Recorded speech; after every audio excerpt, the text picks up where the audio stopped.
மூச்சுக்கு 300 முறை நான் அம்பேத்கர் வழி வந்தவன், நான் அம்பேத்கரை பின்பற்றுபவன், நான் அம்பேத்கர் விசுவாசி என்று சொல்லக்கூடிய திருமாவளவன் அவர்களே, திரு ஆண்டிமுத்து ராசா அவர்களே, நீங்கள் அம்பேத்கர் அவர்கள் எழுதிய இந்த புத்தகமான Pakistan or partition of India என்ற புத்தகத்தை படித்தீர்களா இல்லையா என்று தெரியவில்லை.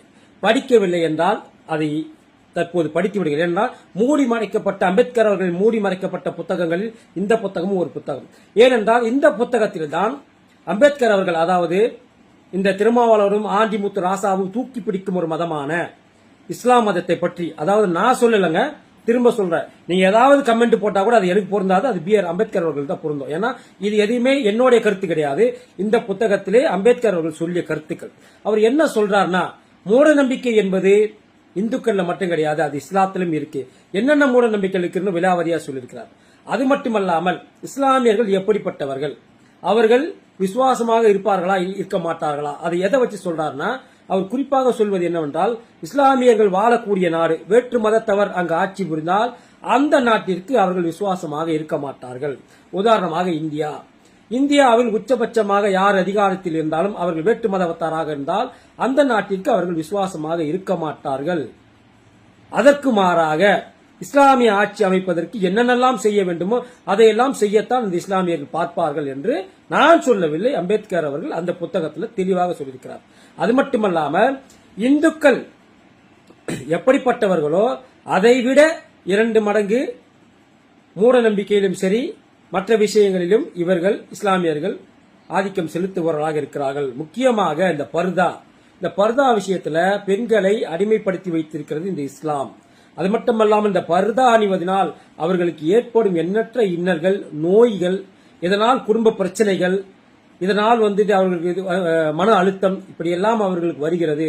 அதை பற்றி B.R. அம்பேத்கர் அவர்கள் தெளிவாக குறிப்பிட்டிருக்கிறார். இது ரொம்ப முக்கியமான விஷயம் என்னென்றால், இந்த ஷரியத் சட்டத்தை பற்றி மிக மிக மிக சுலபமாக அனைவரும் புரிந்து கொள்ளும் அளவில் இந்த புத்தகத்துல ஷரியத் சட்டத்தை பத்தி அவர் தெளிவா எப்படி பாதிப்புக்குள்ளாக்கப்படுகிற இந்த சட்டம் இஸ்லாமியர்களை, இந்த சட்டம் அவர்களுக்கு எந்தெந்த பாதிப்பெல்லாம் தருகிறது என்றெல்லாம் அவர்கள் தெளிவாக சொல்லியிருக்கிறார். அது மட்டுமல்லாமல் பெண்களுக்கு இழைக்கப்படும் அநீதிகள், இந்த ஷரியத் சட்டத்தினால் இஸ்லாமிய பெண்களுக்கு இழைக்கப்படும் அநீதிகளை பற்றியும் இந்த புத்தகத்துல நமது B.R. அம்பேத்கர் அவர்கள் தெளிவாக சொல்லியிருக்கிறார்.